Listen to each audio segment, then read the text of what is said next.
For being absent at the last meeting of the committee that was held last week. It's not in my nature, and I do take the issue of security very, very seriously. Thank you. Ladies and gentlemen, welcome to the Senate. Particularly, the purpose of this meeting is to interact with the Minister of Finance, particularly, and the other armed forces agency, particularly the CDS and the COAS. And the reason is because of the serious security challenges we are faced in this country at this time that is spreading like a cancer. We call this meeting to interact and to find out what are the problems, what are the immediate solutions, or the intermediate solution and the long term. The last time we invited you, Honorable Minister, you were not able to honor our invitation, and you could see that, or you heard that the Senate was really angry. I am particularly and personally, I was angry. But you explained, after your explanation, I think I can, on behalf of my colleagues, accept your apology. As we said last time, the invitation was not personal. It is more for the problem that we are faced with, that everybody is worried about. And this is the most critical thing to do, because security and welfare of the citizens is clearly stated in the Constitution as the main purpose why government exists. And according to Maslow's theory of needs, the first and most important need of a human being is his security. And all of us agree that never in the history of this country have Nigeria as a country been challenged with security threats from various angles like this time.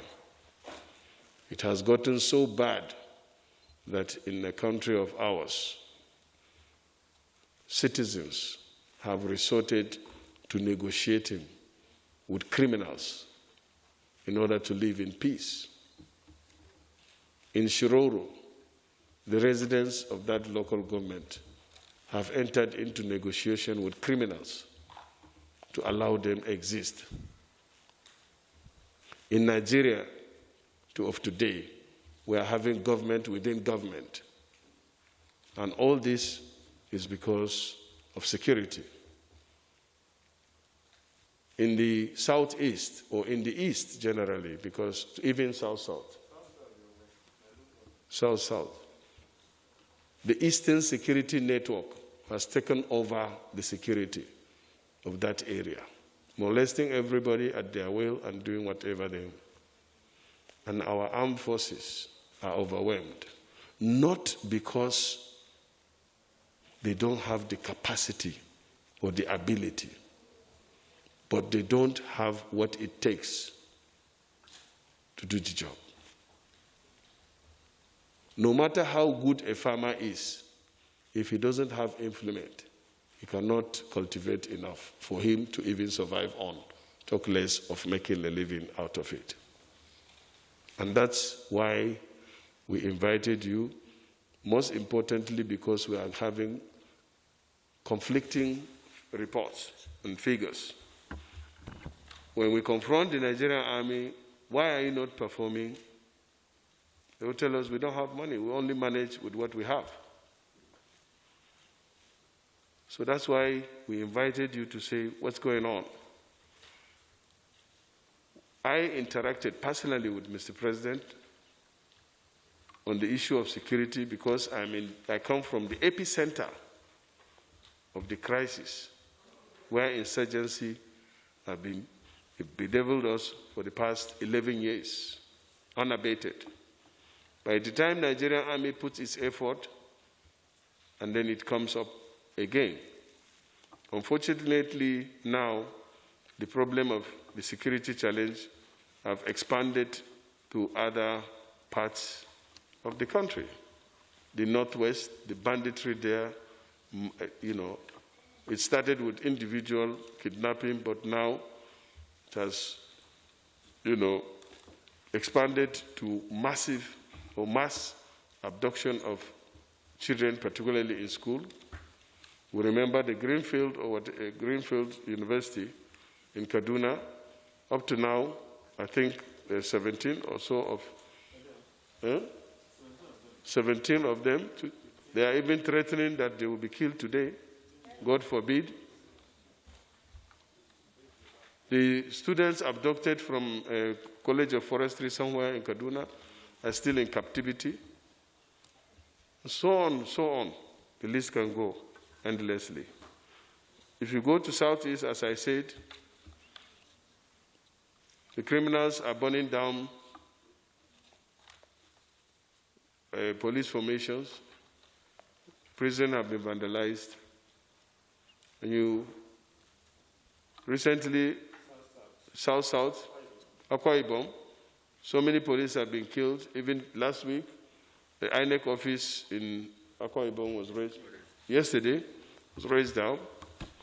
Back to my base, my own village, Goza, which used at one time to be the headquarters of the caliphate, so-called.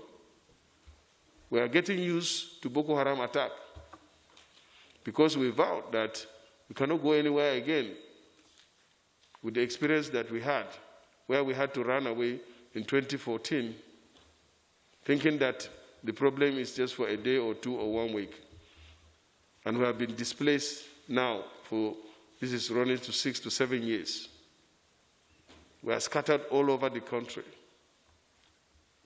And those that were strong enough to go back cannot sleep comfortably.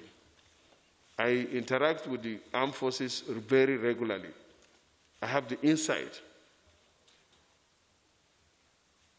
It is so bad that the Nigerian army are rationing ammunition. Rationing food is common, it's usual. But armed ammunition, they ration ammunition. And I can be quoted. I have gone around the formations. I have not seen a Nigerian soldier holding a brand new AK-47 yet. And I can understand why they cannot do that. In a budget of 13 trillion, and you are allocating less than 30 billion,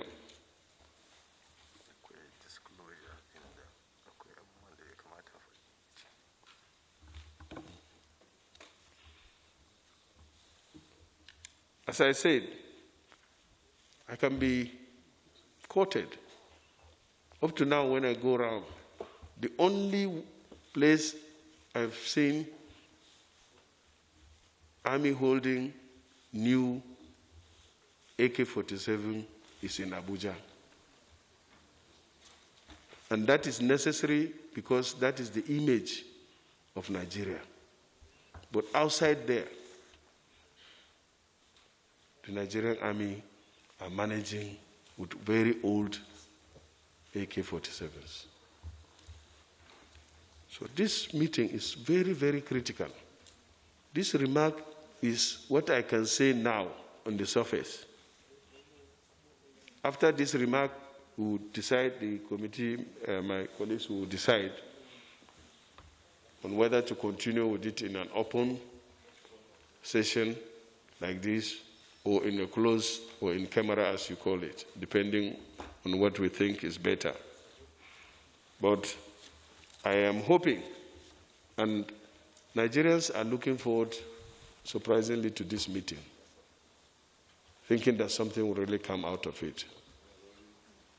in terms of addressing the financial challenges the Nigerian Army are faced with. My position has not changed, even though it's personal, but I believe so many Nigerians are with us on this. If you look at our military spending and what we are faced with, then you know that this country have not started yet to seriously and squarely address the issue of security. Let us look at this thing, Hajia, very critically before it's too late. Because the way things are going, God forbid, but the way things are going, if it continues like this, so they may know, the Nigeria may be in a very chaotic situation that you can't call it a country anymore, God forbid. But we can do it, and this thing can be done within the shortest possible time. So having said that, my colleagues will go into the real session for this meeting. As I said, the purpose is to look at how much has been given to the Army, how much are they supposed to be given, when are they going to be given, how are they going to be given this money, so that the issue, the outcry of financial crisis that the armed forces are faced with will now be closed. Because this very sensitive issue of financing the security sector within our country. In the Ministry of Finance, Budget and National Plan, indeed, the President prioritizes funding for the armed forces of Nigeria. Apart from the fact that we try best efforts to fund what is provided for in the budget almost 100%, there has been also a lot of instances when the security services go to the President, get a special approval, and we still provide the funds. So perhaps what we are providing is not enough, but the fact is we provide what is budgeted and we provide what is approved. So maybe the thing to do in the later meeting is to take stock of the real needs of the Nigerian Army. We have an opportunity in a supplementary budget that is coming on, so we can address some of that. But if you will permit me, I'll just present very quickly and at high level some of the information that we have put together regarding financing of the Nigerian Army. And I'm starting with funding of the Nigerian Army, capital funding for the Nigerian Army. In 2019, what was budgeted for the Nigerian Army was 19.6 billion, and 12.84 billion of that was released, representing 64.37%.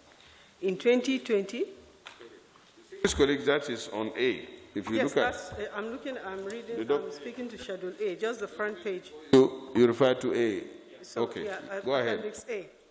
And then in 2020, the total capital budget for the armed force, for the Nigerian Army, was 34.37 billion, and this amount was released 100%.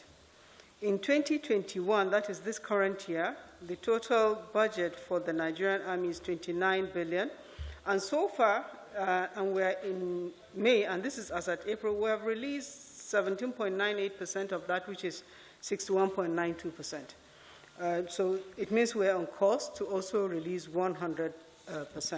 I would like to just report briefly on, so also if you look at the same Appendix A, there were some outside of budget spending because the need was higher than what was provided for in the budget, and there was a total provision of 64.5 billion for procurement of military equipment that was provided from through special approval of Mr. President. And we have the details of this that are attached to this grand summaries. And in terms of overhead cost, in 2019, what was budgeted as overhead for the Nigerian Army, it was 15.64 billion, out of which we released 14.299 billion, representing 91.01%. In 2020, what was budgeted was 20.634 billion, and out of this we released... Sorry, Minister, we are lost.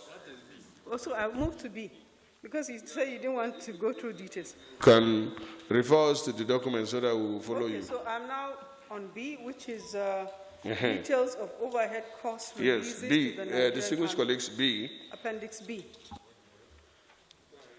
So Go ahead. for 2019, of the 15.64 billion, 14.22 billion was released, representing 91.01%. And 2020, of the 20.634 billion, 20.471 billion was released, representing 99.21%. In 2021, that is the current year, the total budget for the year is 20.63 billion. And 3 months releases that we've done so far on overhead, totaling 4.99 billion, representing 96.75% of the prorated budget for the 3 months, because the year is still running. I'd like to move to items Appendix C.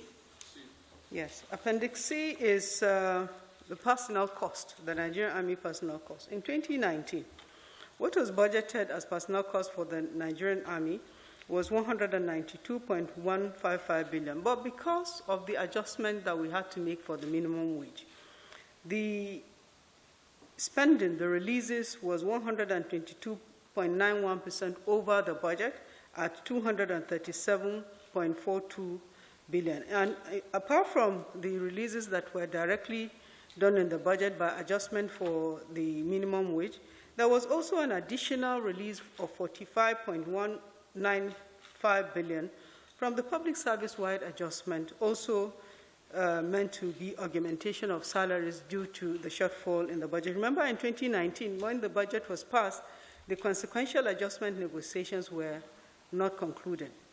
So we have had to make those adjustments. So the total releases to the Nigerian Army was 282.61 billion, representing 146% over what was initially planned in the budget.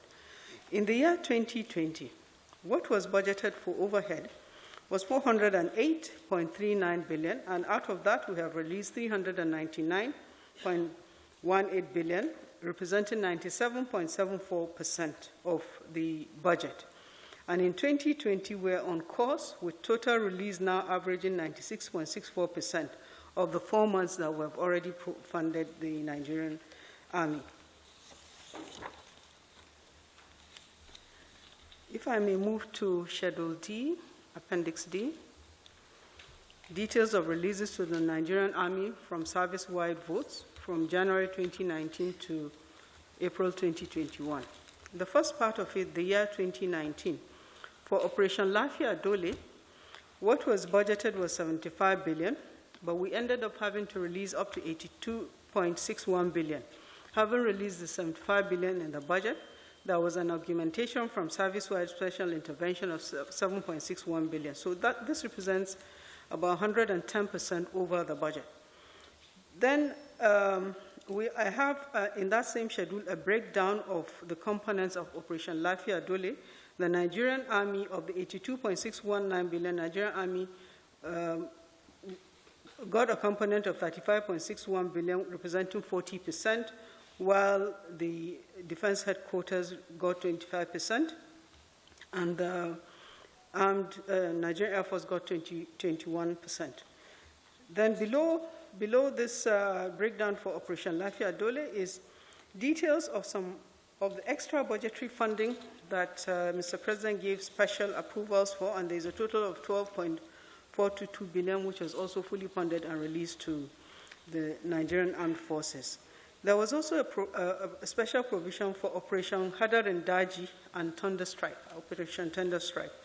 A specific request that was made by the ministry of 2.54 billion was released on the approval of His Excellency, the President. In the year 2020, for Operation Lafia Dole, what was in the budget was 75 billion naira, and 74.99 billion naira was released in 2020. So that means also 100% releases.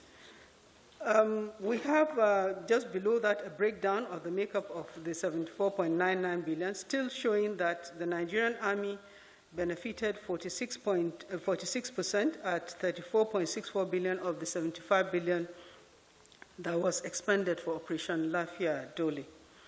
In the year 2020 for Operation Lafia Dole, what we have done so far is to pay for 2 quotas, because we pay the quotas in advance, 19.79 billion for each quota. So we have we released so far 39.72% for quota 1 and quota 2 on Operation Lafia Dole. And just to explain, when you look at the details, you find that the request is made through the Ministry of Defense by the Defense headquarters, and they detail out how each of these funds is going to be used. So it's initiated by the ministry, by the defense. It goes to the president. He approves. We release what is based on what is approved. We don't have any view of the actual utilization of this. What we are doing is releasing the funds.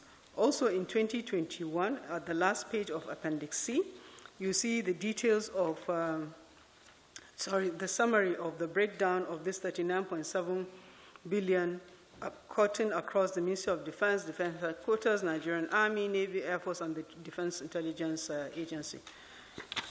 Again, the emphasis, if I may move on to Appendix D. D. Yeah.